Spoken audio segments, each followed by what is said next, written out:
título habla de alimentos endémicos de la región de Yucatán, de la región maya, y sin embargo tus resultados de dos de los alimentos con mejor resultados, que son el repollo y el rábano, no son originarios de la región, o sea, no son mesoamericanos, ni repollo ni rábano son mesoamericanos.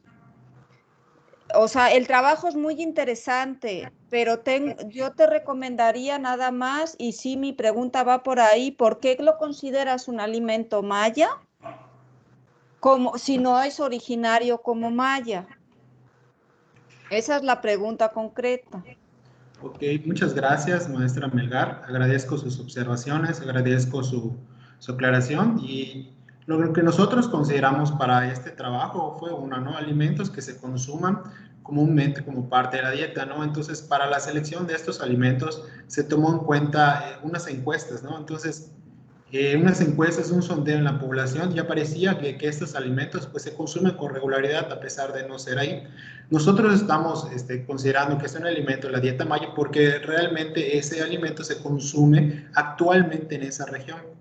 No, en el título no especificamos que son alimentos prehispánicos mayas, ¿no? Entonces, por eso nosotros enfocamos la parte maya porque de ahí se obtienen de esas comunidades, ¿no? Ok, Jonathan, muchas gracias. Yanis tiene una intervención. Adelante, Yanis Chuk. Sí, buenas tardes, Jonathan. Yo tengo una pregunta con respecto a las técnicas que seleccionaste. ¿Por qué elegiste determinar la parte antioxidante con la técnica de DPPH y ABTS? Bueno, ok, muchas gracias, Azucena, por tu pregunta. Bueno, DPPH y ABTS son las primeras técnicas antioxidantes que se toman para poder profundizar en la actividad, ¿no? O sea, nosotros hicimos hacer bueno, al hacer una gran cantidad de alimentos que teníamos que evaluar, obviamente tomamos las técnicas que resultaran con resultados confiables y resultados asequibles. Esas técnicas que son relativamente sencillas y dan una información valiosa, ¿no? Antes de profundizar más en otras técnicas que pudiesen también aportar sobre la actividad antioxidante. Entonces lo agarramos porque son las iniciales que se deben tomar para un estudio más profundo, ¿no? Yanis, ¿propondrías otra metodología? ¿Mande? A Yanis, la pregunta, para complementar la respuesta, si Yanis propondría otra metodología. Pero no está por allá. Bueno, Yanis, no te oigo. Bueno, dejamos esta plática, estas preguntas para una siguiente ocasión. Ustedes se conocen y se entrevistarán en lo personal. Y agradecemos a Jonathan Hu la presentación. Muchas gracias, Jonathan. Gracias. Y continuamos con el programa. La segunda presentación estará a cargo de Jesús Rivera Salazar. Jesús Rivera Salazar está en el Perú. Aquí tenemos el título de su presentación y la institución que él representa. Bienvenido al Confic 8, Jesús, y comenzamos con la presentación de él. Adelante. ¿Qué tal? Buenos días a todos. Es un enorme gusto poder estar presente en este gran congreso, modo Confit 8, proporcionado por la Universidad Autónoma de Yucatán. Totalmente complacido. Es un gusto con cada uno de los presentes, hermanos de México, estudiantes, profesionales, técnicos y hermanos de otros países. Mi nombre es Jesús David Rivera Salazar. Soy actualmente estudiante universitario de la Universidad Privada Norbert Wiener de Lima, Perú. Provengo de Perú. Mis asesores, la doctora Juana Elvira Chávez Flores y el doctor Hugo Yustil Guerrero. Y con el tema proporcionado sobre la actividad gastroprotector del extracto etanólico de los tubérculos de Yucos tuberosos caldas o yuco. Lo podamos plasmar. Que es, uno es la búsqueda de principios activos de este tipo de productos naturales, uno para poder nosotros elaborar medicamentos de carácter natural. Se sabe que el Perú es un país con una amplia diversidad de vegetales, de las cuales muchos poseen propiedades curativas comprobadas científicamente. Y este trabajo sería uno de ellos, que se quiere aplicar ese campo. Entonces, el extracto etanólico del oyuco dice que tiene propiedades terapéuticas como cicatrizante, antiinflamatorio, antiulceroso y laxante. Ese es muy importante para nosotros poder aseverar de manera científica sobre el buen uso del oyuco. Como objetivo general, se dice que determinar la actividad gastroprotector del extracto etanólico de los tubérculos de Yucos tuberosus caldas, más conocido como el oyuco. Acá vemos dos moléculas farmacomodulativas que pueden apreciar. Uno es el naproxeno sódico de 550 miligramos por kilogramo y el otro es la ranitidina de 150 miligramos por kilogramo. Y ustedes se preguntarán por qué hemos escogido estos dos medicamentos. Si nosotros queremos evidenciar una actividad gastroprotector del oyuco de un producto natural, entonces tenemos que hacer una comparativa de dos medicamentos químicos. Uno, el naproxeno, que me induce úlcera gástrica, y el otro es la ranitidina, que me da protección a nivel gástrico. Sabe que la ranitidina es un antagonista de los H2 de la histamina y el naproxeno sódico es un AINE no esteroideo. Entonces tenemos esos dos conceptos sumamente claros. Los objetivos específicos tiene que realizar el análisis cualitativo o preliminar físico-químico del extracto etanólico de los tubérculos de Yucos tuberosus caldas o yuco. Conocer la prueba de solubilidad del extracto etanólico de los tubérculos de Yucos tuberosus caldas o yuco y comprobar la actividad gastroprotector del extracto etanólico de los tubérculos de Yucos tuberosus caldas o yuco. Realizar lo que es el tema de la maceración etanólica y luego al final es tener un estudio farmacológico, que es comprobar su actividad antiinflamatoria y antiulcerosa. En ratones, este es un trabajo netamente experimental, siempre cumpliendo con el tema de la ética y moral por medio de la INS, que es el Instituto Nacional de Salud. Luego, acá tenemos las comparaciones farmacomulativas para poder nosotros tener una actividad antiulcerosa. Acá hemos utilizado lo que son los ratones cepa-val C53 proporcionado por la INS de un peso mínimo que tiene que tener el ratoncito desde 28 a 33 gramos. Luego lo aclimatamos y tenemos grupos controles, grupos patrones y el extracto etanólico. Grupo control, que solamente es agua destilada, o sea, no hay ningún tratamiento, que es 1 mililitro por 10 gramos de peso. La administración fue por vía oral, por una cánula metálica. Y el grupo patrón, que es el grupo comparativo, uno que me induce la úlcera y el otro que me protege la mucosa gástrica. Y tenemos los diferentes extractos etanólicos a diferentes concentraciones. El extracto de 200 miligramos por kilogramo, el extracto de 400 miligramos por kilogramo y el extracto de 600 miligramos por kilogramo. Acá tenemos los resultados de la marcha fitoquímica del extracto etanólico de los tubérculos de Yucos tuberosus caldas. Esto, ¿para qué me ayuda? Este es el fin para que me pueda brindar los metabolitos primarios y secundarios que puede contener o que contiene el oyuco. Por ejemplo, acá se utilizó el tricloruro de aluminio, que me ayuda a reconocer lo que son los flavonoides. Chinoda, de igual manera, también me ayuda a reconocer los flavonoides. Tricloruro férrico, que me ayuda a reconocer los compuestos fenólicos. Y la gelatina de NaOH, llamado también la sal de gelatina, me ayuda a reconocer taninos. Y todo esto es soluble. Como pueden apreciar, es muy soluble. Entonces, en pocas palabras, el extracto etanólico de los tubérculos de Yucos tuberosus caldas o yuco contiene flavonoides, contiene compuestos fenólicos y también contiene taninos, en las cuales uno de estos metabolitos primarios es en la cual me da la actividad terapéutica al nivel antiulceroso. Estos son la prueba de solubilidad, o sea, en qué solventes es netamente polar o es soluble el extracto etanólico del oyuco. Es soluble en agua destilada, en etanol de 70 grados y en el metanol. Esta es una escala de Marwenda, es un análisis netamente descriptivo que nos ayuda a nosotros poder realizar un campo de la anatomopatología o anatomofisiología del estómago a nivel gástrico.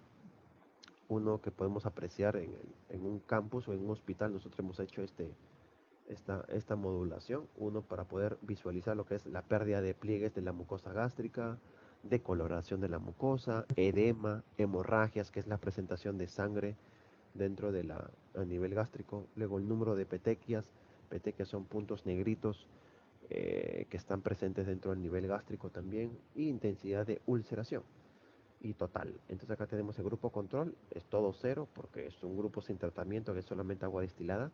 Tenemos el extracto de 200 miligramos por kilogramo, que tiene un total de 19 de daño, 400 miligramos por kilogramo, que tiene un 11 de daño, el de 600 miligramos por kilogramo que tiene 12 de daño, la ranitidina que tiene 20 de daño y el naproxeno sódico que contiene 58 en total de daño.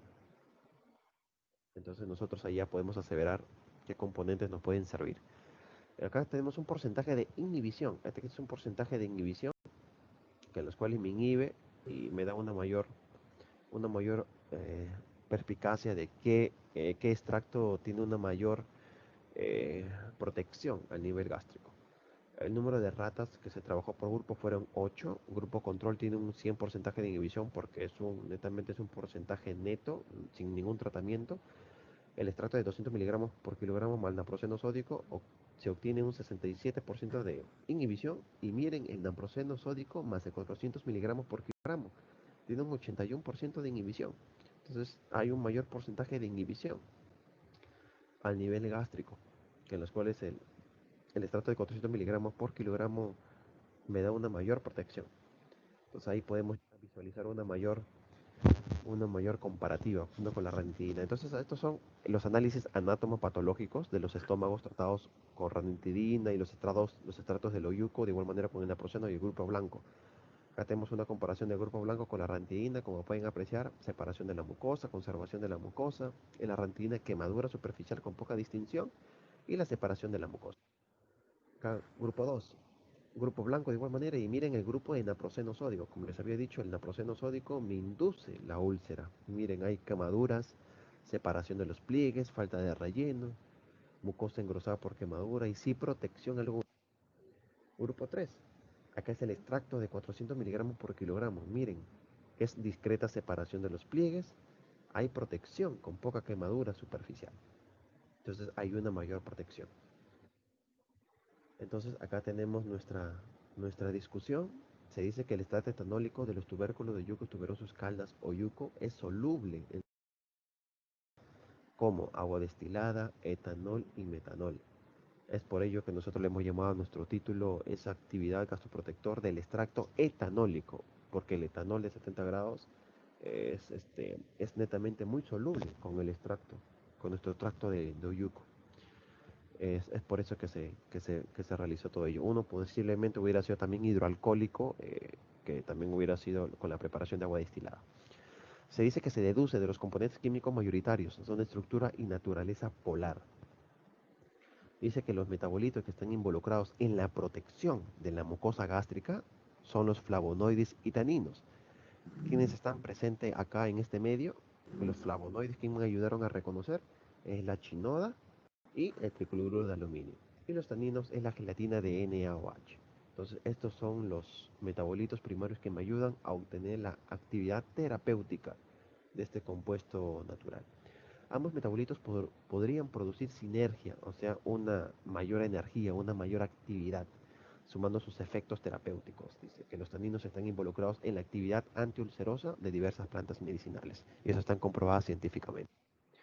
Estas serían las conclusiones. Dice que se identificó la presencia de metabolitos en el extracto etanólico de oyucos, tanto como alcaloides, compuestos fenólicos, taninos y o flavonoides en el extracto etanólico de los tubérculos de Yucos tuberosus caldas o yuco. Se dice que también se comprobó la actividad gastroprotector del extracto etanólico, mostrando una dosis efectiva media del extracto de 400 miligramos por kilogramo, obteniendo un 81% de inhibición de úlcera, frente al estándar, que fue la ranitidina, que solamente obtuvo un 63% de inhibición por vía oral. Esta sería la referencia bibliográfica al estilo Vancouver.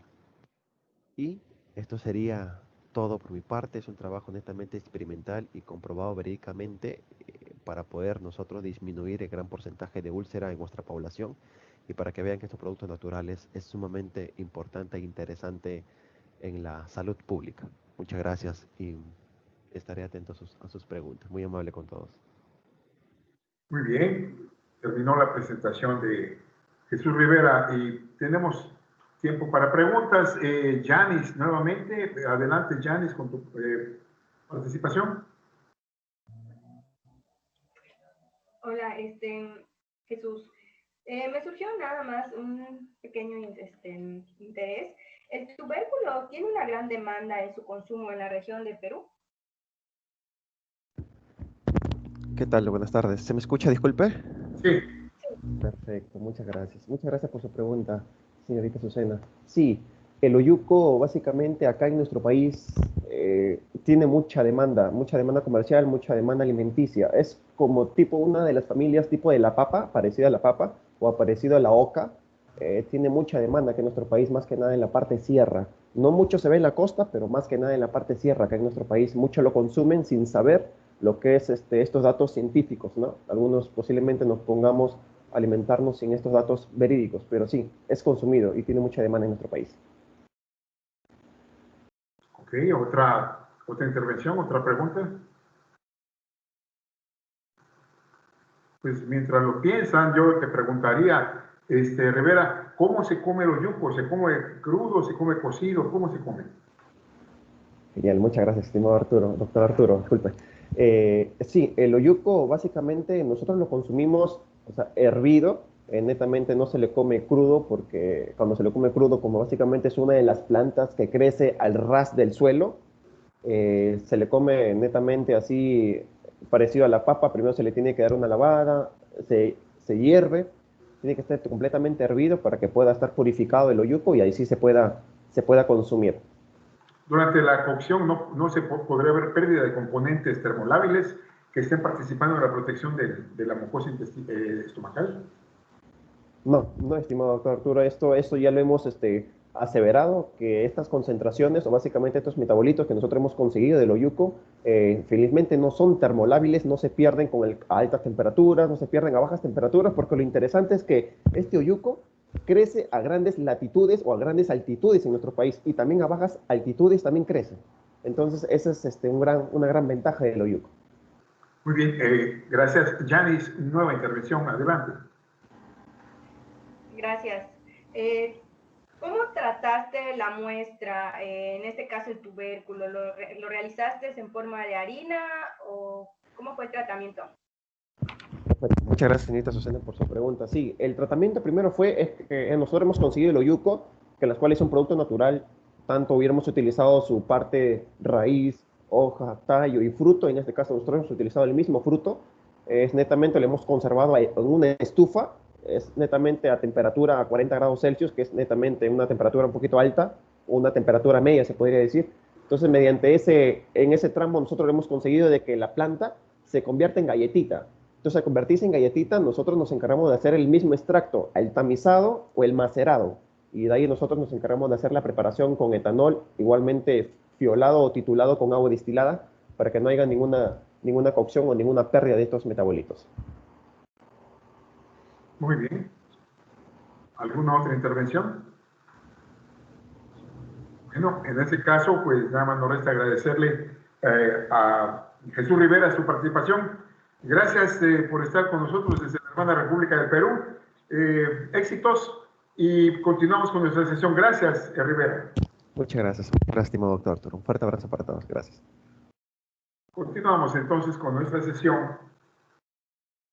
La tercera ponencia es la número 60. Va a ser presentada por Nidia Quintal Bojorquez y el título está a la vista y vamos a dejar correr la presentación para después formular las preguntas. Adelante. Hola, buenas tardes a todos. A continuación les presentaré el trabajo titulado Derivados proteínicos obtenidos a partir de salvia hispánica como opción terapéutica al tratamiento del cáncer, el cual fue realizado por una servidora, Nidia del Carmen Quintal Bojorquez, y la doctora Mayra Rubí Segura Campos. A manera de introducción, se tiene que a nivel mundial, en el 2018 se registraron 9.5 millones de casos de cáncer, y se estima que en las próximas 2 décadas esta cifra aumente a 22 millones de casos nuevos. En el caso particular de México, los 4 tipos principales que afectan a la población mexicana son el cáncer colorectal, el de próstata, mama e hígado.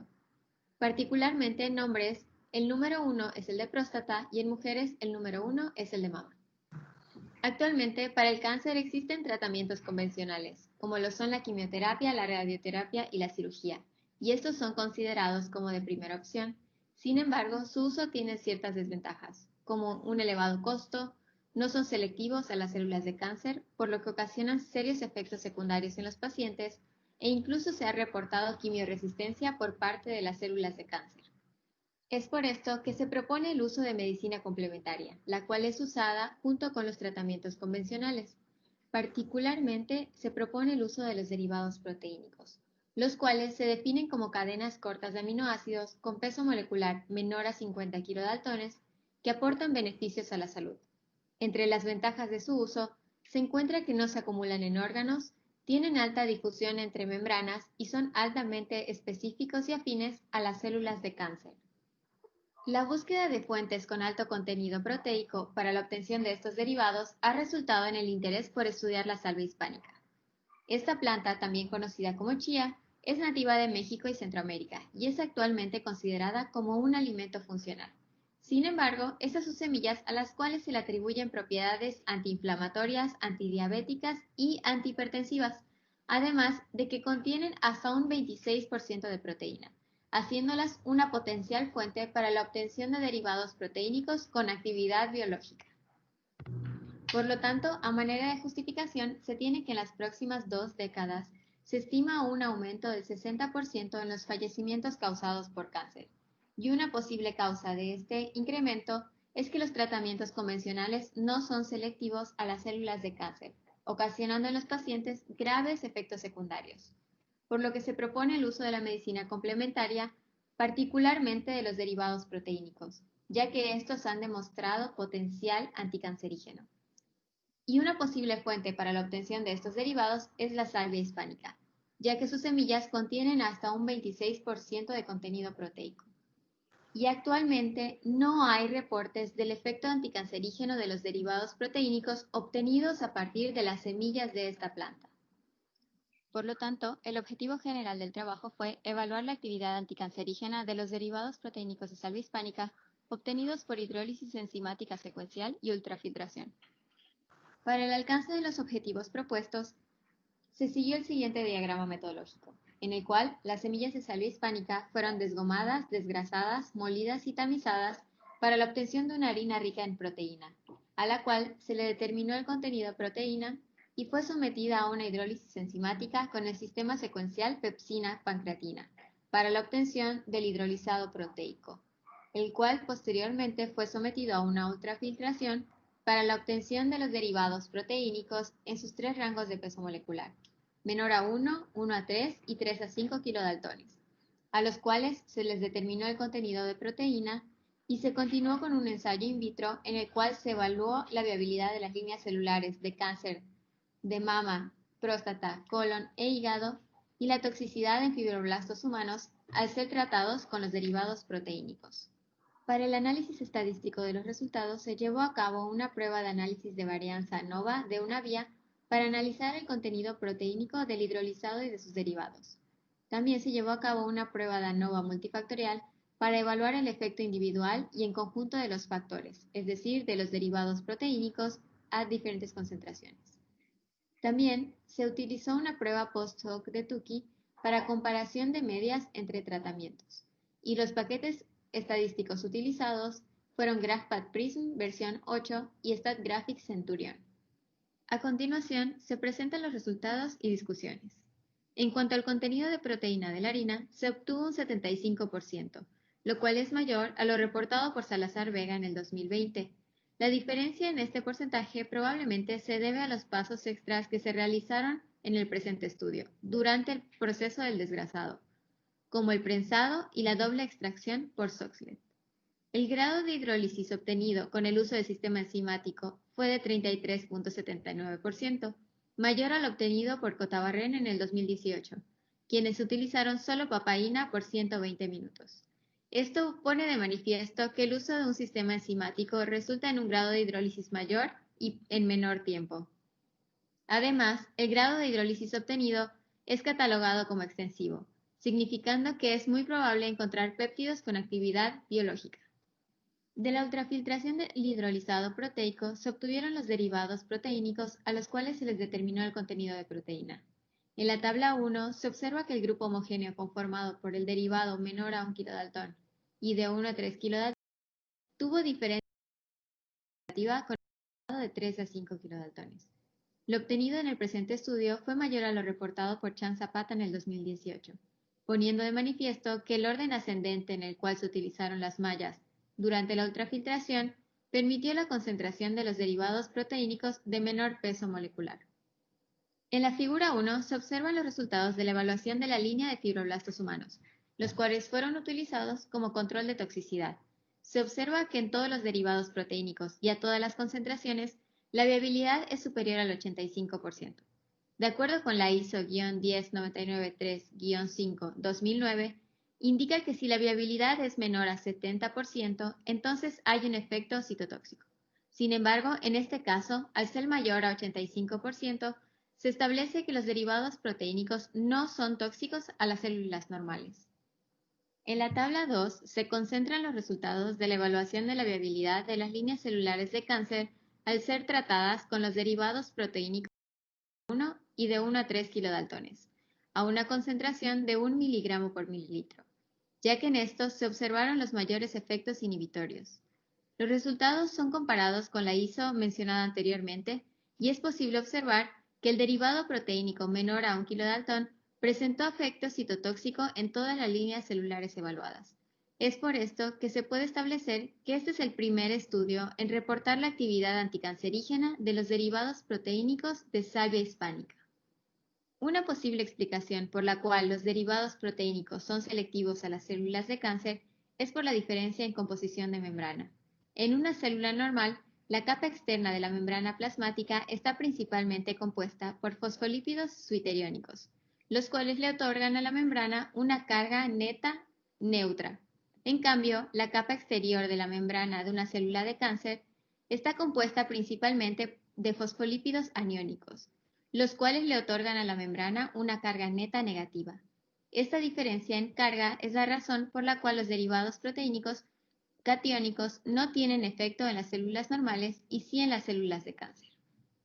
Por lo tanto, las conclusiones del presente trabajo son que el derivado proteínico con mayor efecto supresor de la viabilidad celular de las líneas de cáncer de mama, colon, próstata e hígado fue el derivado proteínico menor a 1 kilodaltón a una concentración de 1 miligramo por mililitro. En la línea celular de fibroblastos humanos, no se reportó efecto citotóxico, por lo que los derivados proteínicos son selectivos a células de cáncer.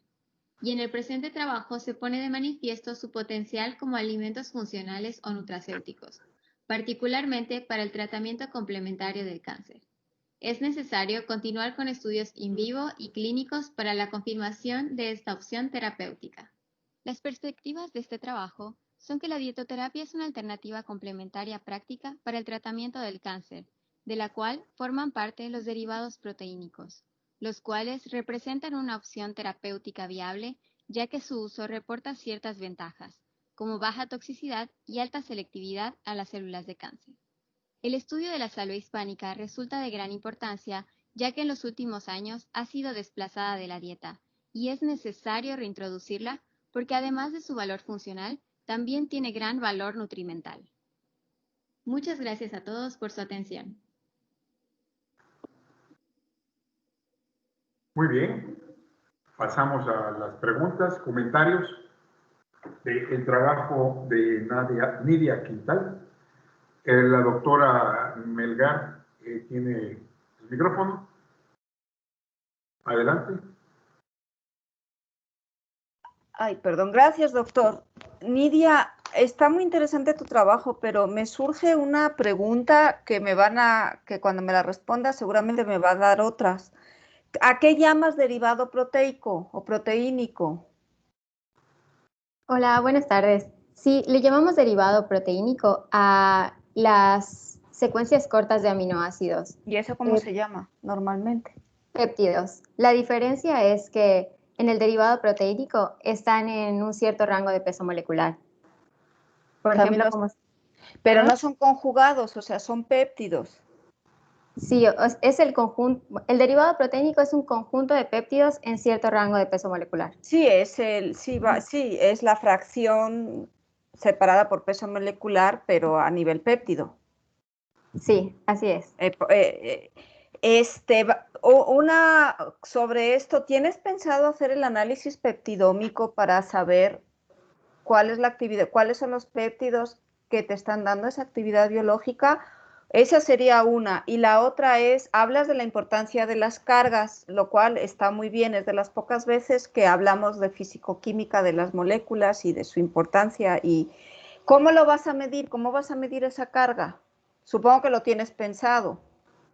Claro, sí, la continuación de este estudio sería precisamente, como usted bien menciona, analizar las secuencias aminoácidas de los péptidos que componen este derivado. Y la carga la comprobamos a través de espectrometría. En la espectrometría información como el peso molecular de los péptidos, las secuencias, los aminoácidos que lo componen, y ahí es donde podemos calcular la carga que tendría cada péptido. No, pero la carga físico-química, o sea, te lo daría más bien un análisis de cetometría. Sí, precisamente, sí. Más que espectroscopía. No, dije espectrometría, perdón.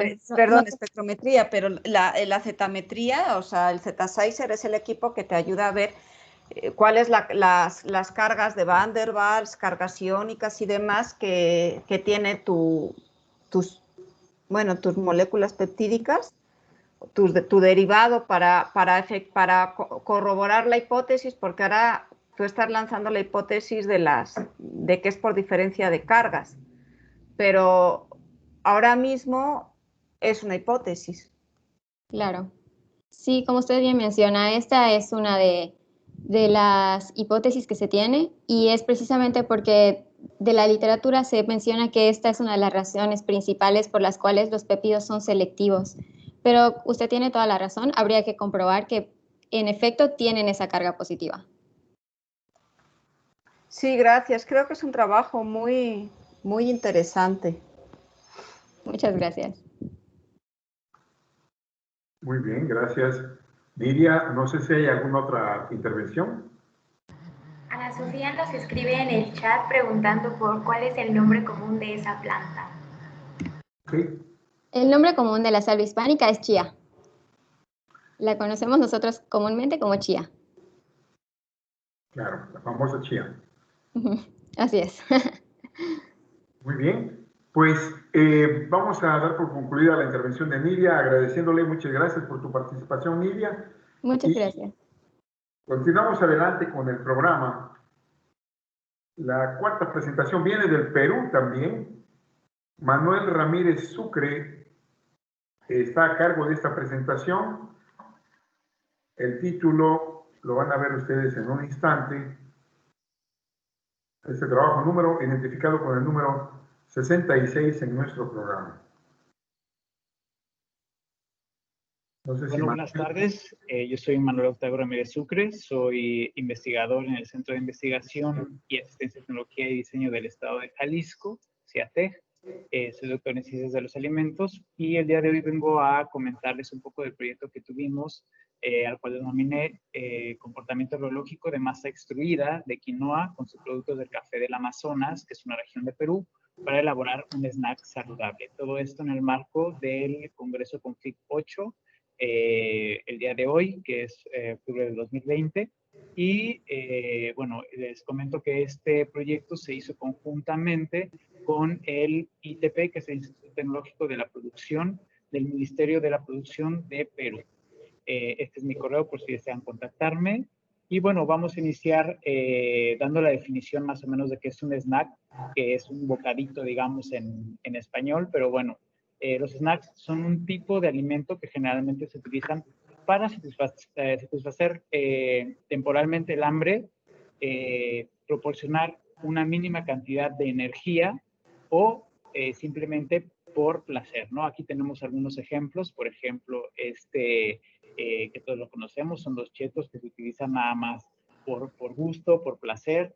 Estos que pueden satisfacer el hambre por un momento y estos que tienen pues un balance un poco más equilibrado de energía. Algunas perspectivas de la industria es que este mercado de los snacks saludables se valoró en $23,000 millones en 2018, apenas el año pasado. su creciente enfoque de los consumidores en los valores nutricionales del producto, tales como un alto contenido en proteínas y baja en calorías, ha elevado el gusto por los consumidores en este mercado ya más globalizado. Adicionalmente, les comento que los snacks saludables se consumen ampliamente en economías maduras. Y aparte hay un creciente énfasis en el consumo de snacks de alta calidad en economías desarrolladas como Europa, como América del Norte, etcétera. Y esta tendencia se incrementará en los próximos años. Aquí tenemos los snacks en color azul y vemos cómo se incrementa hasta 2025. Bueno, les quiero comentar también de los ingredientes que utilizamos, que fueron quinoa, café y maíz también. Bueno, la quinoa o Kenopodium quinoa es un grano de alto contenido en proteína y lisina. Recordar que la lisina es un aminoácido esencial, y cantidades significativas de flavonoides y ácidos fenólicos. Recordar que los flavonoides son metabolitos secundarios polifenólicos, lo cual les confiere pues alto actividad antioxidante, ¿no? Y esto establece a la quinoa como un alimento pues funcional. Adicionalmente se ha utilizado en la formulación de snacks con maíz, que es el otro ingrediente, para conferir un mejor balance proteico, ya que el maíz pues tiene otros aminoácidos esenciales, tiene triptófano, por ejemplo, y también tiene alto contenido de lisina. Aparte, tiene un alto contenido en fibra, cenizas y aparte, bueno, el café también se utiliza como su producto industrial para este tipo de extruidos, ¿no? Este se considera como un superalimento ya que contiene gran cantidad de antioxidantes y aparte fibra, hierro y cantidades altas de potasio. Además de que le confiere pues un flavor pues muy interesante debido a que viene del café. Bueno, también comentarles acerca de la reología y la viscosidad. La reología es la ciencia que estudia la deformación y el flujo, y la viscosidad es la tendencia de un fluido a resistir ese flujo. Y eso tiene que ver con la fricción interna de sus moléculas para fluir. Bueno, entonces el objetivo de este proyecto pues fue el determinar el comportamiento reológico de masa de snack extruidos de harina de maíz, granos de quinoa y endocarpio de café obtenido en la región de Lonia Grande, en el departamento del Amazonas del Perú. Bueno, los materiales que se utilizaron para este proyecto fueron maíz, quinoa, café, y estos se mezclaron en estas proporciones que tenemos aquí, que fueron 30, 25 y 2, 30, 25 y 3, y luego cambiábamos la proporción, ¿no? A 25, 32 y 25, 33. A esta formulación se le añadió un poco de almidón modificado de maíz con goma xantana, cacao orgánico en polvo para darle este sabor y agua purificada para lograr la producción de 2 kilogramos de producto final.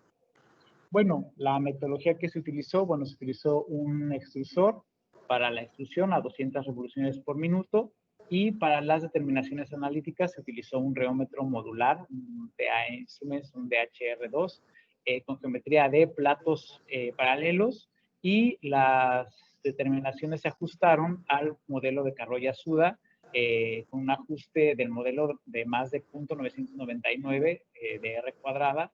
Y bueno, aquí tenemos el modelo, tenemos la viscosidad que se representa por esta letra que es eta.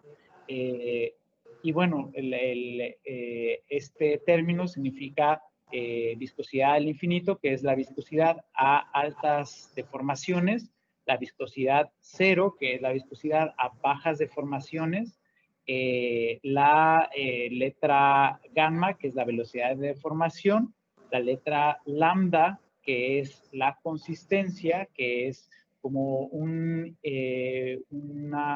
transición entre las pendientes.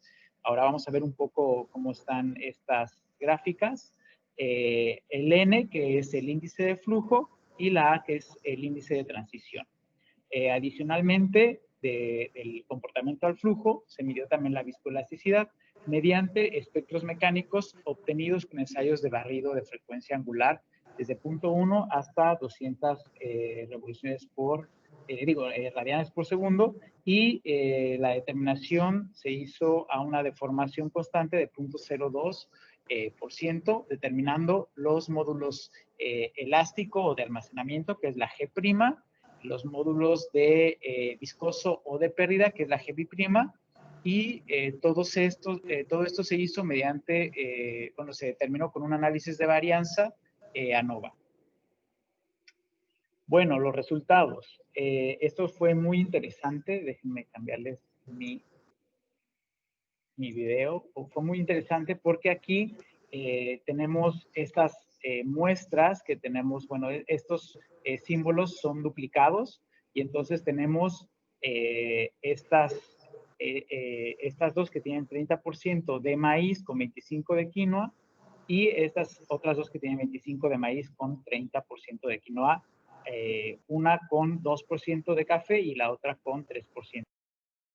Bueno, en ese sentido, el comportamiento al flujo de este sistema, de esas tres, de esos tres ingredientes, se encontró una mayor viscosidad en la muestra con mayor proporción de quinoa, es decir, de 30% y menor de café, es decir, del 2%.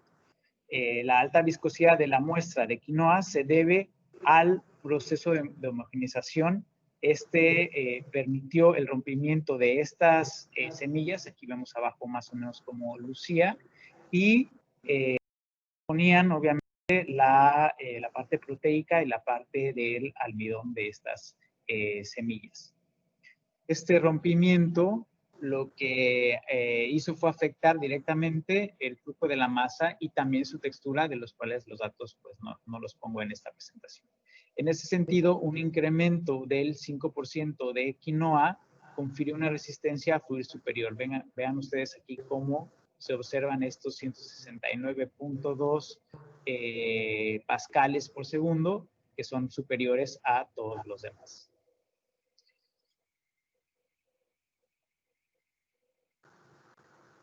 Bueno, en cuanto a la viscoelasticidad, bueno, aquí tenemos, estos son los símbolos utilizados para estas concentraciones de la muestra.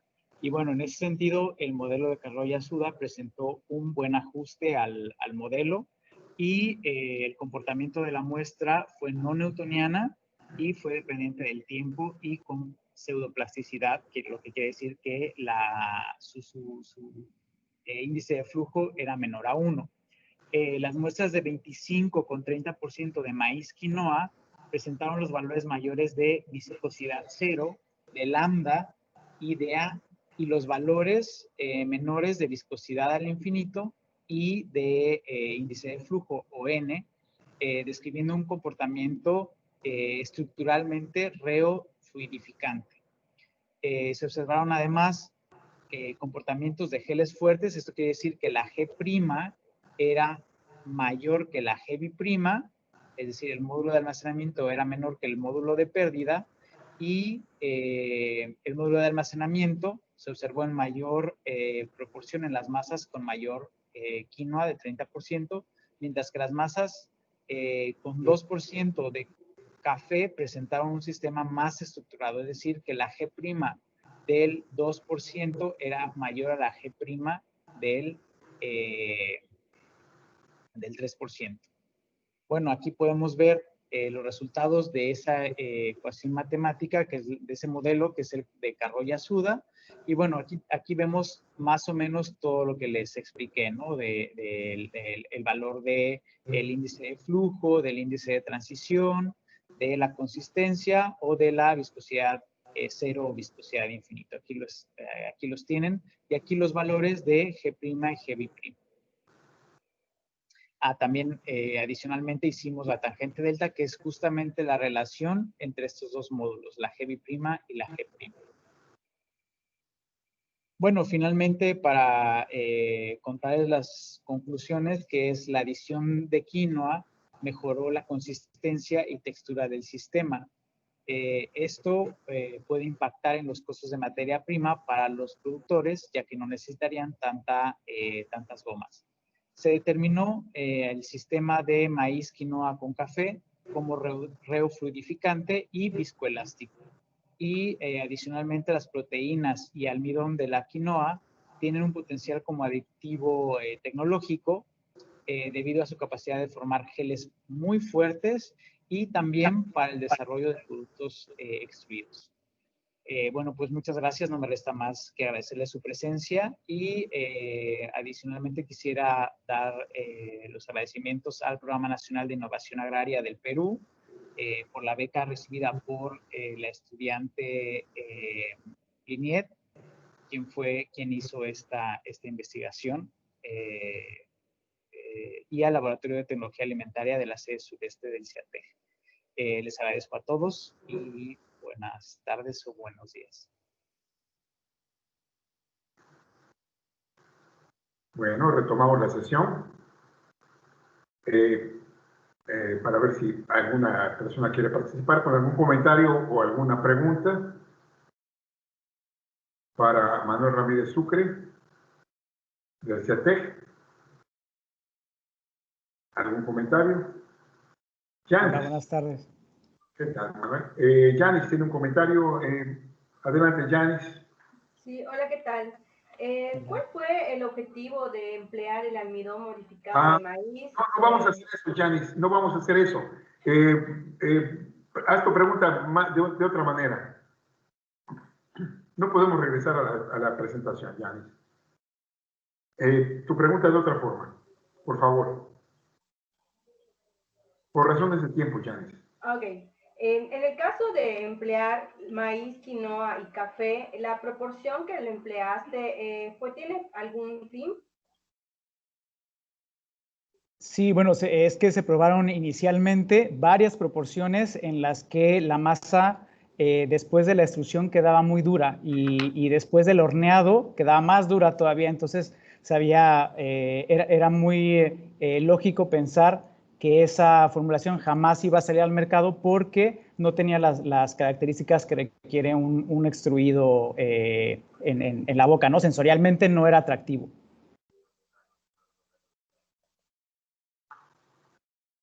Ok. ¿Suficiente, Yanis? ¿Alguna otra aclaración? Bueno, aquí tenemos a Ana Sofía Lázaro. Adelante, Ana Sofía. Hola.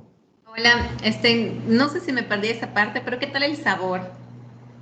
Porque ahorita que mencioné, ¿sabía bien? Porque eso creo que es lo más importante de esos snacks. Así que es. Ya a mí me ha tocado probar unos que según saludables y muy buenos, pero saben horrible. Sí. Y la gente no los come, ¿no? Entonces, ¿qué tal estaba el sabor? Porque se ven bien. No, te comento que inicialmente se pensó en hacerlo con harina de la quinoa, pero esa harina le confería una dureza espantosamente alta, y a la hora de hornear, pues más, porque probamos textura después. Entonces se decidió que se dejaran los granos de quinoa enteros, y entonces el sabor del chocolate era mucho más atractivo sensorialmente.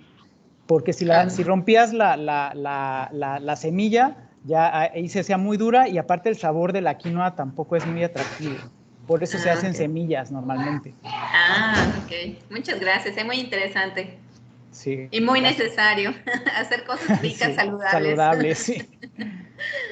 Manuel, habrá que hacer algunas pruebas sensoriales para verificar tus comentarios. Les llamo, por supuesto.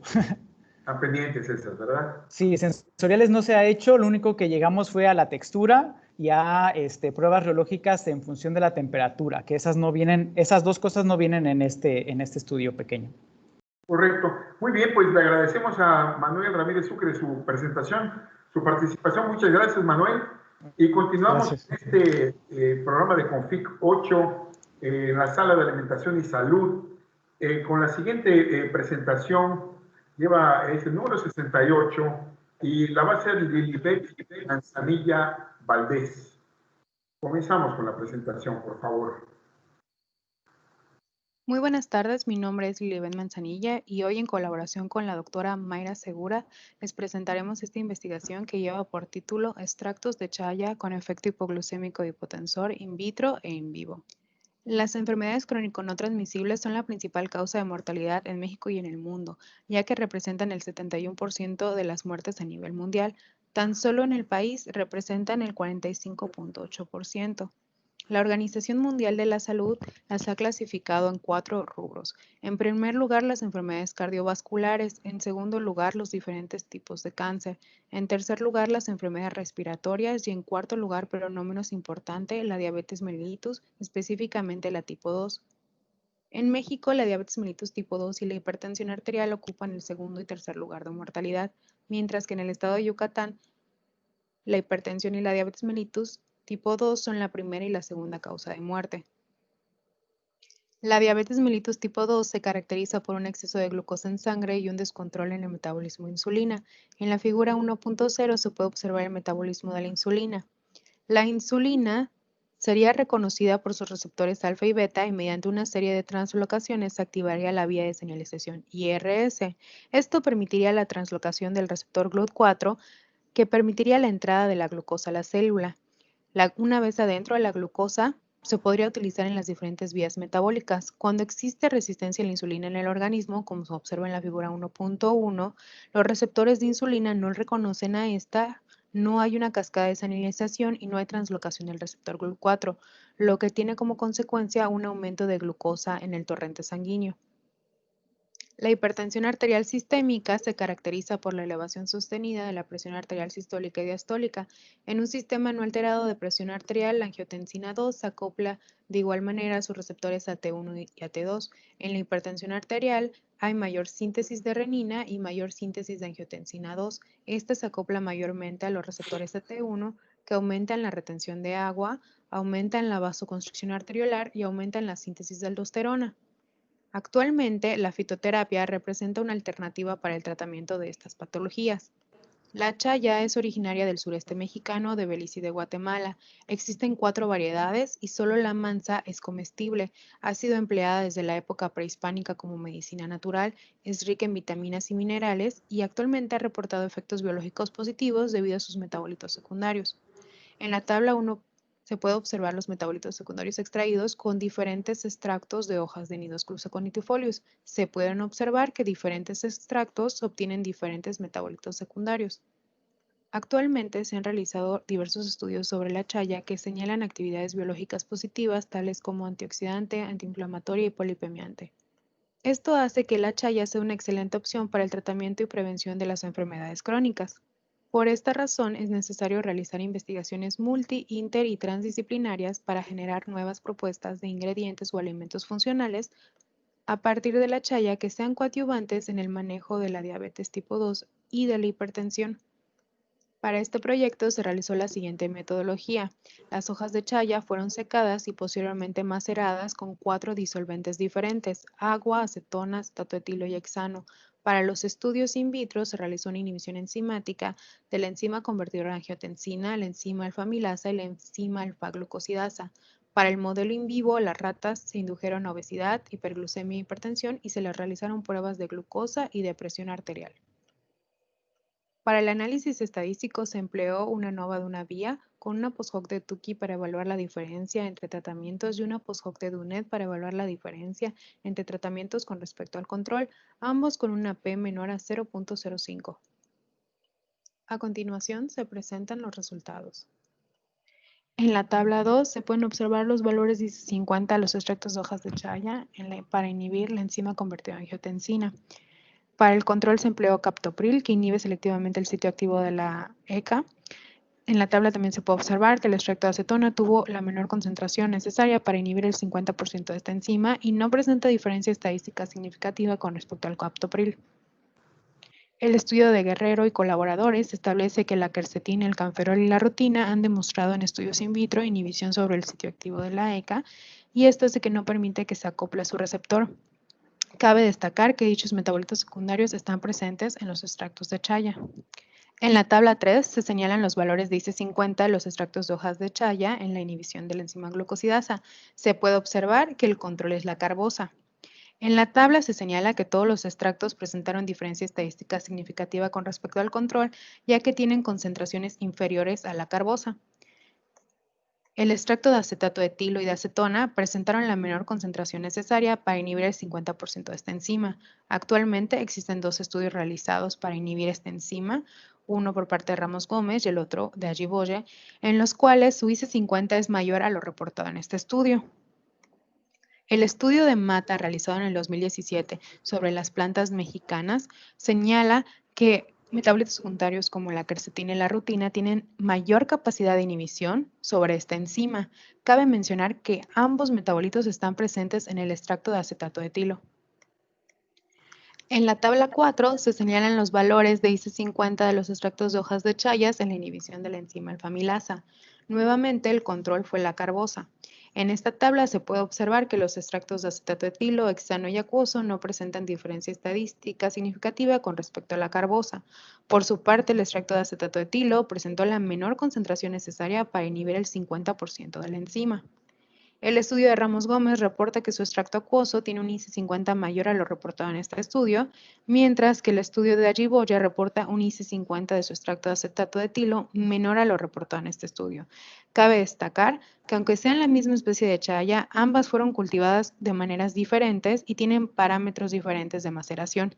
Esto tendrá como resultado diferentes cantidades de metabolitos secundarios.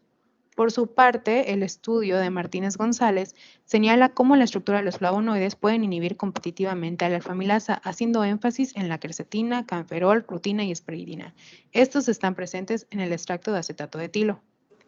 Para el modelo in vivo se utilizaron ratas macho Winstar y durante 12 semanas se les administró una dieta con sacarosa al 20%. En la figura 3.0 se presenta la comparación del peso inicial y el peso final de las ratas. En la tabla 5 se señala el índice de Lee, el cual sirve para catalogar a las ratas como obesas, y se obtuvo un puntaje de 0.309, lo cual significa que las ratas estaban obesas. Resultados del índice hipoglucémico. En la figura 4.0 se observa el comportamiento de la glucosa con respecto al tiempo en ratas después de la administración de los extractos de chaya. A la primera hora se puede observar que el control glibenclamida, la línea en color azul, es el que tuvo el mayor efecto hipoglucémico. A la segunda hora, el extracto hexánico, la línea de color negro, es el que tuvo un mayor efecto hipoglucémico a comparación de los extractos. Y a la sexta hora, el extracto de hexano es el que tuvo el mayor efecto hipoglucémico a comparación de los extractos y del control. Furtado y colaboradores reportaron en el 2017 que los metabolitos secundarios tales como beta-citosterol, betamirina y lupeol tienen un efecto hipoglucemiante al disminuir la resistencia a la insulina o permitir la translocación del receptor GLUT4. Resultados del efecto hipotensor. En la figura 5.0 se presenta el porcentaje de reducción de presión arterial después de la administración de los extractos de chaya. Del lado izquierdo de la pantalla se presenta la presión arterial sistólica, PAS, y del lado derecho la presión arterial diastólica, PAD. Se puede observar que el extracto acuoso, las barras de color rojo, es el que tuvo el mayor efecto hipotensor durante los 120 minutos del experimento. En la presión arterial diastólica, nuevamente el extracto acuoso es el que presenta el mayor efecto hipotensor. Cabe mencionar que el extracto de hexano también tiene un efecto hipotensor considerable. Guerrero y colaboradores han reportado cómo los metabolitos secundarios, tales como canferol, quercetina y borneol, pueden inhibir el sitio activo de la ECA. Larson, Simmons y Jalil reportaron el mecanismo de acción de la quercetina para disminuir la hipertensión. Esto al bloquear los receptores AT1 y evitar la cascada de vasoconstricción arteriolar y la síntesis de aldosterona. Existe una correlación in vitro e in vivo entre los extractos en este estudio. Los extractos de acetato de etilo y de hexano presentaron mayor actividad in vitro y también in vivo. Las perspectivas a futuro son revalorizar el potencial de la chaya en la península de Yucatán y emplear esta como un posible alimento funcional que sirva en la prevención y tratamiento de las enfermedades crónicas.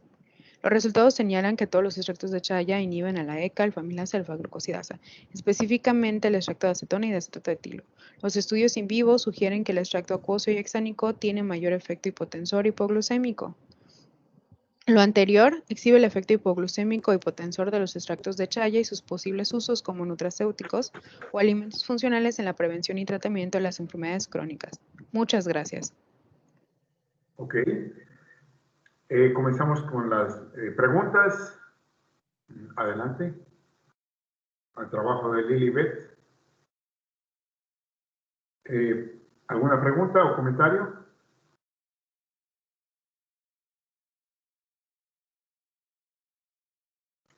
Sí, la maestra Melgar. Adelante, por favor.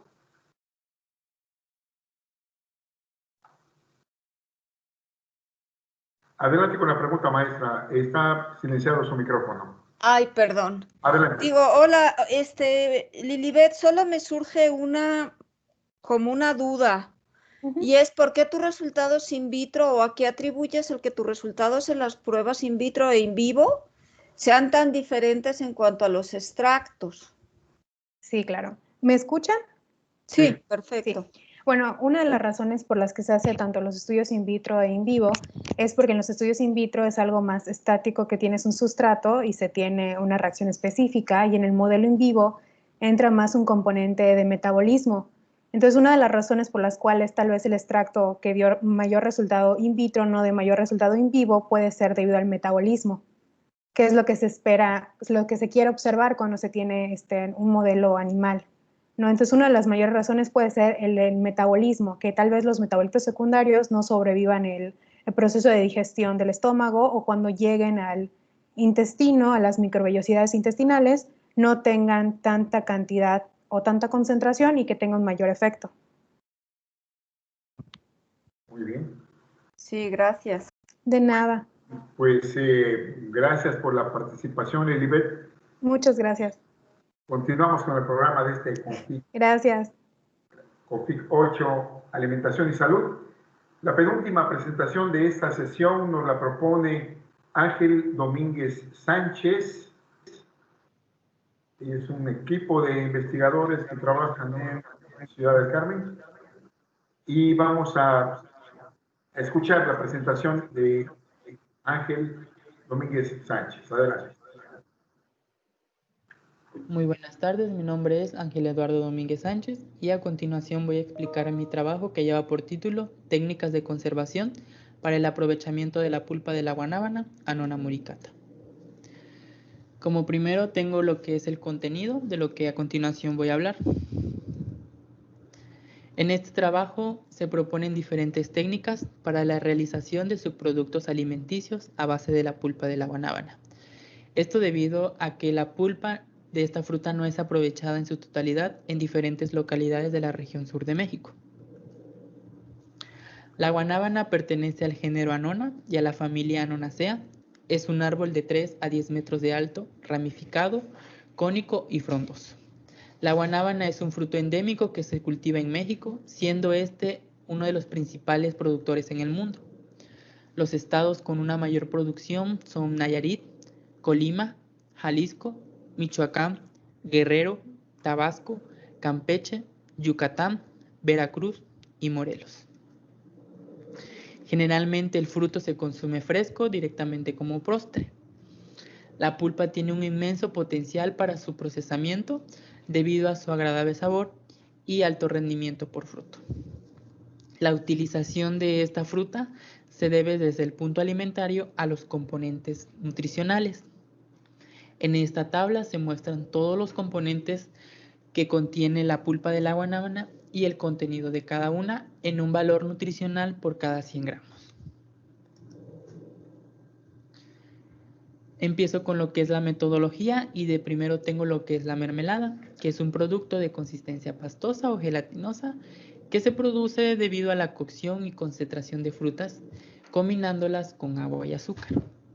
En esta tabla muestro lo que son los insumos que se utilizaron y la cantidad de cada uno. El proceso que se utilizó para la realización de la mermelada es el siguiente. Primero seleccionamos lo que es la guanábana. Tenemos que elegir un fruto que esté maduro, no puede ser verde, de lo contrario pues no nos va a servir. Una vez que ya tenemos seleccionada la fruta, procedemos a lavarlo. Tenemos que lavarlo bien y asegurarnos de que no le quede suciedad, restos de basura o de tierra. Una vez de que ya la lavamos bien, procedemos a secarla muy bien y después de eso a pelar. Retiramos toda la cáscara para simplemente obtener la pulpa. Y una vez que la obtenemos, debemos retirar muy bien las semillas para evitar que ésta manche la pulpa. Ya que tenemos lo que es la pulpa bien limpia, mezclamos todos los ingredientes que se mencionan en la tabla. Agregamos lo que es la cáscara de la manzana. En este punto quiero mencionar que agregamos cáscara de manzana como un estabilizante para la mermelada, debido a que si agregamos grenetina modifica el color y eso no es lo que queremos. Entonces, por esa razón utilizamos lo que es la cáscara de la manzana. Llevamos a cocción por 45 minutos aproximadamente a una temperatura de 70 a 75 grados. Una vez que ha transcurrido este tiempo y que notamos que tenemos la consistencia adecuada, retiramos la cáscara y previamente debemos de tener un envase esterilizado para que una vez que hayamos retirado la cáscara procedamos al envasado. Y una vez que tengamos envasado nuestro producto, etiquetamos con la fecha y el nombre del producto. Y una vez que tenemos eso, almacenamos. De ahí tenemos lo que es la jalea. Es un producto que se obtiene de la concentración de jugos y o extractos de una o varias frutas, mezclado con productos alimenticios. En la tabla también muestro lo que son los insumos y la cantidad que se utilizó para cada uno. Les muestro lo que es el proceso que se utilizó. El proceso inicial es el mismo para todos, lo que es la selección de la guanábana, lavado, secado, pelado y obtención de la pulpa. Ya que tenemos la pulpa, la licuamos a una baja revolución porque no queremos triturar toda la pulpa, sino simplemente un poco. La licuamos con la mitad del agua que se va a utilizar. Y una vez que ya la tenemos licuada, procedemos a la cocción de la pulpa con la otra parte del agua a una temperatura de 75 grados. Una vez que alcanza esta temperatura, agregamos la mitad del azúcar y la cáscara de la manzana. Dejamos en cocción hasta que alcance una temperatura de 100 grados y agregamos lo que es la otra mitad del azúcar. Dejamos que se incorpore muy bien y de ahí retiramos del fuego, dejamos reposar y retiramos la cáscara. Previamente también debemos de tener esterilizado un envase para que una vez que retiremos la cáscara, envasemos, etiquetemos y dejemos almacenar. De ahí tenemos lo que es la gelatina, que son productos de consistencia suave y una textura blanda. Tenemos en la tabla lo que son los insumos que se utilizaron y la cantidad de cada uno. Tenemos lo que es el proceso. Seleccionamos la guanábana, lavamos, secamos, pelamos y obtenemos la pulpa. Una vez que se obtiene la pulpa, se pone a cocción, se le agrega lo que es la leche y el azúcar y se le agrega grenetina. En este punto sí utilizamos lo que es grenetina porque necesitamos una textura rígida. Dejamos en un tiempo determinado, este va a variar hasta que todos los ingredientes se mezclen muy bien. Retiramos del fuego y envasamos. Etiquetamos y dejamos enfriar para después meterlo al refrigerado. Después tenemos lo que es el jugo, que es una sustancia líquida que se extrae de los vegetales o frutas, normalmente por presión, aunque el conjunto de procesos intermedios puede suponer la cocción, molienda o centrifugación del producto original. Tenemos en la tabla los insumos utilizados y la cantidad de cada uno. El proceso es el siguiente, lo que es la selección de la guanábana, el lavado, secado, pelado y obtención de la pulpa. Una vez que tenemos la pulpa, la mezclamos con la leche y la dejamos reposar por unos minutos. Pasado este tiempo, empezamos a exprimir lo que es la pulpa para después retirar la pasta que nos queda y únicamente quedarnos con el jugo. Agregamos el azúcar, envasamos, etiquetamos y almacenamos. En los resultados, para la mermelada se efectuaron 3 pruebas con diferentes concentraciones de insumos, agregando distintas cantidades de azúcar, cáscara de manzana y agua, hasta obtener el producto deseado.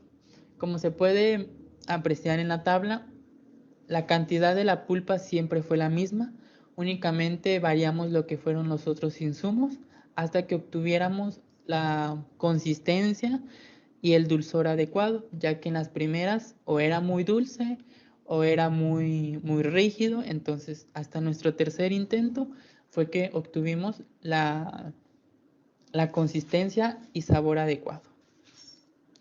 Tenemos lo que es la jalea. De igual forma se realizaron 2 pruebas con distintas concentraciones de insumo, respetando siempre lo que fue la misma cantidad de la pulpa de la guanábana. Únicamente variamos lo que fueron los demás insumos hasta que obtuvimos una consistencia adecuada, debido a que la jalea debe ser un poco más suave, más ligera que lo que es la mermelada. Para obtener la gelatina se realizaron 3 pruebas con diferentes concentraciones. De igual forma, se respetó lo que fue la cantidad de la pulpa de la guanábana y únicamente se varió lo que fue los demás insumos. Y de igual forma, en la primera nos quedó una consistencia muy rígida, en la otra era un dulzor muy bajo. Hasta nuestro tercer intento fue que obtuvimos lo deseado. Para el jugo, igual se efectuaron 3 experimentos. Y de igual forma, hasta el tercer intento fue que obtuvimos el resultado adecuado. En conclusión, se elaboraron 4 productos a partir de la pulpa de la guanábana y los costos de producción son muy bajos, lo cual representa una alternativa para las zonas rurales del sur de México que le pueden dar un mejor aprovechamiento y beneficiarse de eso. Por mi parte sería todo. Les agradezco su atención y muchas gracias. Muy bien, retomamos la sesión y podemos formularle preguntas a Ángel Domínguez Sánchez. ¿Pueden participar? Para Ángel. Sí, Yanis. Adelante, Yanis, por favor. Yanis Chuk, adelante. Tu teléfono. Hola. Perdón, tenía desactivado el micrófono. De las técnicas que empleaste, ¿cuál crees que sea más conveniente para la conservación de la pulpa de este fruto? Pregunta para Ángel Domínguez. Ángel Domínguez. ¿Sí me... Ángel, la respuesta, por favor. Perdón, ¿sí me escucho? Sí, te escuchamos. Adelante. Ok. Bueno, de la técnica que nosotros utilizamos, la tercera, como bien mencioné, se utilizaron como que 3 pruebas y en nuestro tercer experimento es el que consideramos que era el correcto. De hecho, aún se tiene lo que es en una vida de anaquel para saber hasta qué tiempo determinado puede sobrevivir, ya que como no se le agrega ningún aditivo ni nada para que se conserve, porque se desea que sea todo natural. Entonces, en nuestra tercera técnica es la que estamos empleando y es la que hasta el momento pues nos ha dado como que mayor efectividad. ¿Alguna otra pregunta? ¿Un comentario? Ninguno. Bueno, nada más comentarte que cuando hablamos de la palabra adecuado, en investigación no usamos esa palabra, porque es no define bien lo que queremos explicar. ¿Qué es adecuado? Lo que es adecuado para ti a lo mejor no es adecuado para mí. Entonces mejor nos basamos en un diseño experimental, en números, en datos duros, para decir que está bien o que está mal comparado con otros autores, ¿verdad? Porque mencionas que el sabor estaba adecuado, pero el sabor adecuado es muy impreciso. Habrá que modificar esas partes del estudio. Me hubiera gustado también ver un diseño experimental, cosa que tu trabajo no lo tiene. Pero, bueno, Yanis, creo que quieres intervenir. Sí, igual quiero comentarte que también en la parte de desarrollo de tus productos consideres la cantidad de grados Brix, porque también la conservación está en función a los grados Brix que se contienen, también al pH y también considerar, a lo mejor, no sé, si lo quieres hacer muy natural, emplear jugo de limón o en este caso ácido cítrico, ¿no? Para ayudar a conservar este producto, ¿no?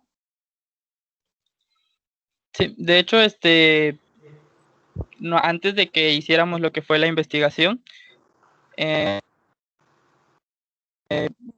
referencias para poder basarnos en lo que nosotros estábamos haciendo, pero no encontramos ningún antecedente.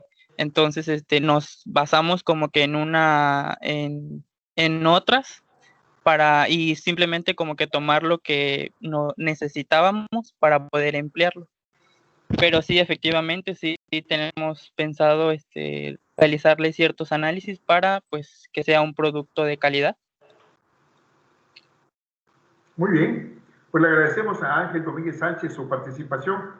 Muchas gracias, Ángel, y continuamos con nuestro programa, la última presentación, a cargo de la doctora Tania González Flores, quien regresa a casa, regresa a su casa, a Wadi, y el trabajo tienen el título a la vista ustedes, y comenzamos a escucharlo. Adelante con el trabajo. Buenas tardes. El día de hoy les presento el trabajo titulado Extractos polifenólicos de sábila microencapsulados para la funcionalización de alimentos tipo jalea, el cual fue desarrollado en la subsede sureste del CIATEC y contó con la participación de la ingeniera Ivette Suta Floriano, el doctor Juan Carlos Cuevas Bernardino y la doctora Teresa Ayorar Talavera. Para iniciar, hablaremos sobre la sábila, que es una planta que ha sido ampliamente utilizada en diferentes industrias y en años recientes ha cobrado importancia especialmente en el sector de bebidas funcionales. Sin embargo, los residuos que quedan de la extracción del gel permanecen en los campos de cultivo y constituyen una fuente de contaminación, impactando ambiental y socialmente a las comunidades aledañas a los procesadores agroindustriales. Tan solo la corteza puede llegar a representar hasta un 40% del peso de la hoja, lo cual generaría aproximadamente 15 toneladas de residuos por corte. Sin embargo, estos residuos pueden ser una fuente potencial de compuestos con actividad biológica, como son los polifenoles. Por lo tanto, el objetivo de este trabajo es obtener extractos acuosos de corteza de hoja de sábila ricos en polifenoles y microencapsular los compuestos activos incorporando estos a una jalea. Para ello se planteó la siguiente metodología. En la parte de obtención de extractos se evaluaron dos metodologías. A partir de la corteza liofilizada de hoja de sábila, una de ellas fue la maceración tradicional, en donde se utilizó una proporción soluto solvente de 1 a 24, 50 grados centígrados y una hora de extracción. Por otro lado, también se evaluó la extracción asistida por ultrasonido utilizando una proporción 1 a 12 de soluto solvente, en este caso pues igual fue agua, una amplitud de onda del 100% y 10 minutos de extracción. Una vez obtenidos los extractos, se eliminaron los sólidos y se realizó la cuantificación de polifenoles totales y la actividad antioxidante por el método de DPPH y ABTS. Una vez que se obtienen los extractos, es necesario microencapsularlos.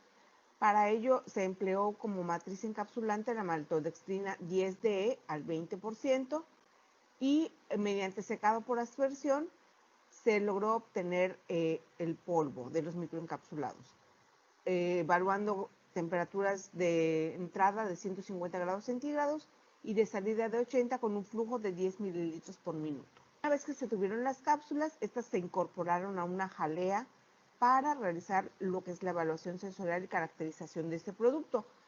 Se realizó una jalea de mango en donde hubo un control con ácido cítrico y unos adicionados con 1 y 2% peso de los microencapsulados de polifenoles de sábilas, y esta jalea fue edulcorada con stevia y pasteurizada. Posteriormente se realizaron los análisis físico-químicos, color, humedad y grados Brix, y una evaluación sensorial en donde se consideró el color, sabor y apariencia de los productos. Los resultados obtenidos nos muestran que en cuanto a las extracciones, la asistida por ultrasonido nos permitió obtener el mayor contenido de polifenoles, alcanzando 9.07 miligramos de equivalentes de ácido gálico por gramo de materia seca. Y las jaleas, de igual forma, vemos el contenido de polifenoles en esta tabla, en donde la jalea que tiene un 2% de microencapsulado tiene un contenido ligeramente mayor de polifenoles que la jalea control. Con respecto a la actividad antioxidante, podemos ver que los extractos básicamente son muy similares, es ligeramente la diferencia que existe entre los obtenidos por maceración tradicional y los obtenidos por ultrasonido. Cuando se incorporan a las jaleas, pues esta actividad antioxidante se ve disminuida con respecto a los extractos originales, pues porque obviamente no se están colocando más que porciones de estos compuestos microencapsulados. Con respecto al análisis de las jaleas, podemos ver que tienen grados Brix muy similares. Sin embargo, la humedad del producto se vio afectada al agregar el microencapsulado, aumentando de un 16% hasta un 21%. El color igual se vio afectado por la adición de los polifenoles microencapsulados de sábila, habiendo una disminución en la luminosidad, lo mismo que para los vectores A y B. La aceptación sensorial por los paneles de jueces no entrenados mostró que la jalea adicionada con 2% de polifenoles microencapsulados fue semejante a la jalea control. Esto representa una importante alternativa para el desarrollo de alimentos funcionales o fortificados, buscando alternativas de biomoléculas funcionales para sectores específicos de la población.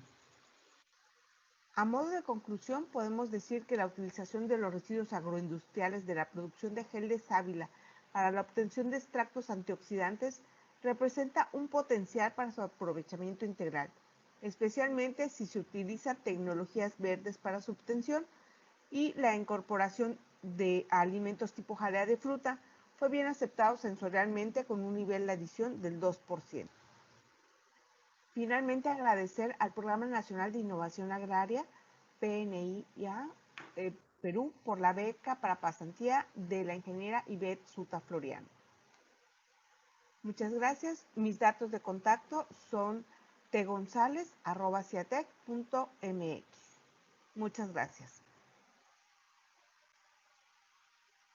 Bueno, pues muchas noticias en pocas palabras, y podemos comenzar con la sesión de preguntas para la doctora Tania González. Adelante con las preguntas.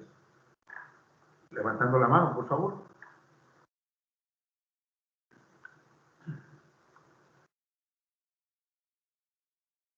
¿Alguna pregunta? Ajá, doctora Melgar, adelante. Sí, buenas tardes. Doctora Tania, me resultó muy curioso su gráfica, su tabla en la que está el contenido de polifenoles y la actividad antioxidante. ¿A qué cree que se deba que con un contenido de polifenoles tan alto, la actividad antioxidante sea tan baja de manera general, independientemente de los encapsulados y de los pretratamientos? Hola, ¿qué tal? Buenas tardes. En realidad, la actividad antioxidante no nada más está dada por el contenido de polifenoles. También habría otro tipo de metabolitos que podrían dar actividad antioxidante. En este caso, los polifenoles que se obtienen, como lo menciona, son buenos, o sea, es una buena cantidad que se logra obtener. Sin embargo, pues en las metodologías que se aplicaron, esta actividad antioxidante es menor, probablemente porque no se logró extraer otro tipo de metabolito que pudiera presentar esta actividad. Muy bien, Tania, nos permitió más tiempo para preguntas por la presentación un poquito más corta. Adelante con las preguntas, doctora.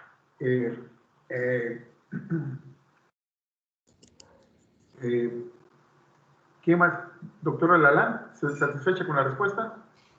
Sí, solo me sigue generando un poco de duda porque es verdad que hay otros compuestos con capacidad antioxidante, fundamentalmente carotenoides en el mango, por ejemplo, pudiera ser un gran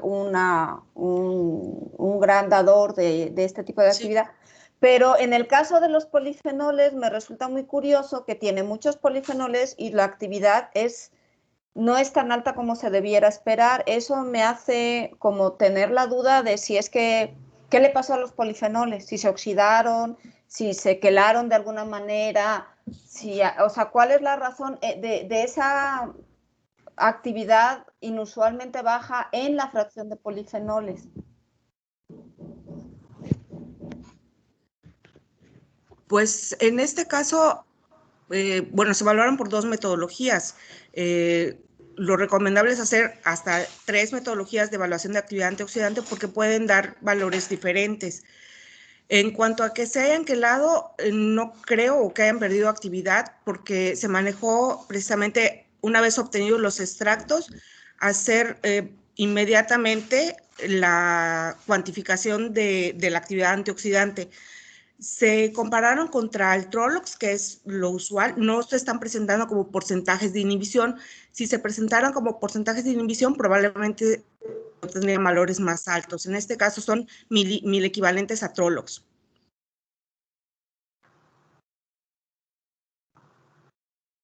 Sí, gracias. Muy bien, otro comentario? Yanis. ¿Algún comentario? Tania, me imagino que ese es un subproducto, que hay una cantidad muy grande de subproducto disponible para obtener estos compuestos. Sí, doctor, efectivamente, en la industria procesadora de sábila genera muchos residuos. Básicamente es toda la corteza y las espinas, porque lo que utilizan es el gel, el parénquima de la hoja de la penca de sábila. Y bueno, se hablaba de que son aproximadamente 15 toneladas que se pueden generar por cada corte, ¿no? Cada vez que se realiza corte de las hojas. Estas se dejan a degradación natural y pues esto obviamente nos genera contaminación. Y los rendimientos que se obtienen pues de la obtención del extracto son bastante buenos, son del 29 a un 30%. En este caso se realizó un trabajo previo en donde con un factorial 2 a la 3 se evaluaron las diferentes condiciones tanto para la extracción ultrasónica como para la maceración tradicional. Y bueno, las que se presentaron en este trabajo fueron las que resultaron mejores para ambos casos, ¿no?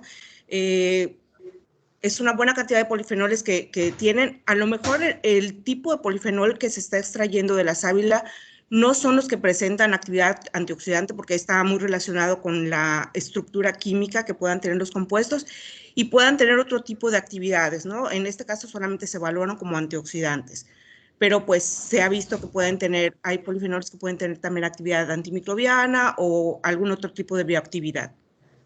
Muy bien, gracias Tania. Ese 2 a la 3 nos lo debes y para el siguiente, para Config 9, nos lo presentarás con datos adicionales. Claro. Entramos, Tania. Claro, es que ya se había presentado en un congreso previo, entonces ya por eso no los presentamos, pero fueron los mejores tratamientos los presentados. Punto por que se vaya adicionando. Tania, Yanis tiene una intervención. Sí, para comentar que en el caso de la sábila es un tema muy particular, en donde los residuos industriales, agroindustriales son una alternativa importante, ¿no? En el caso de las hojas, ¿cómo consideraron la parte de compuestos laxantes en este caso? No, para obtener la corteza se hace un drenado primero de todo lo que es las resinas que contiene la hoja de sábila y ya una vez que se haya drenado todo esto ya se retira la cáscara y es solamente cáscara y las espinas con lo que se trabaja. Ok, gracias. Sí.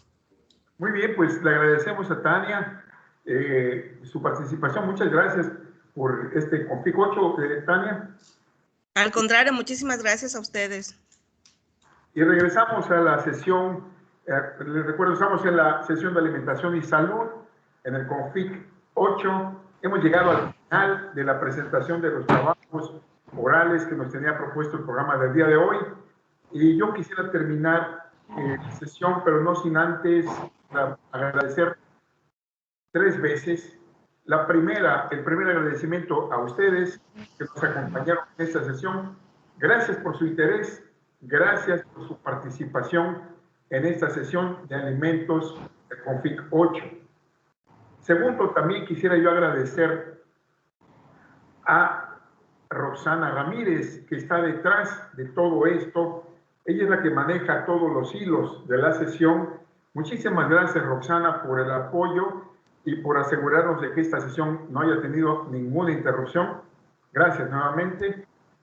Y debemos agradecer también a nuestros patrocinadores de este evento, que los han visto ustedes en numerosas sesiones.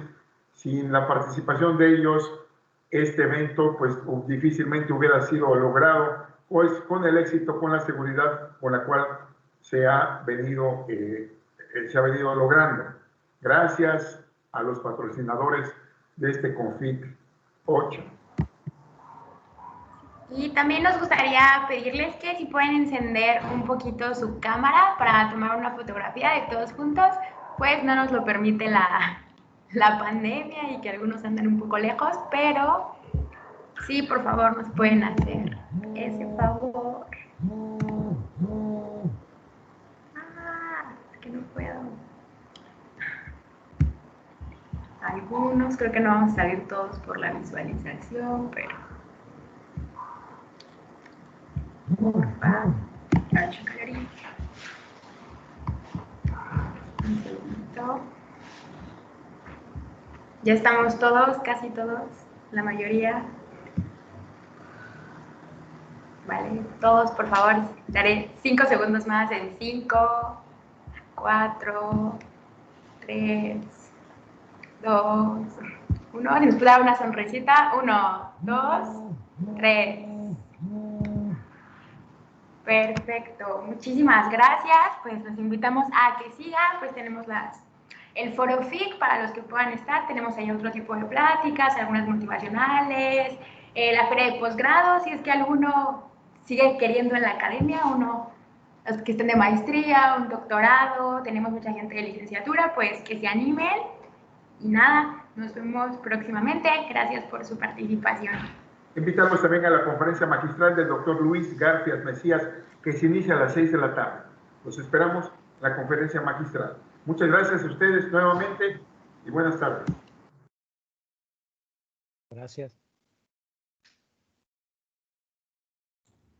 Gracias, hasta luego. Adiós.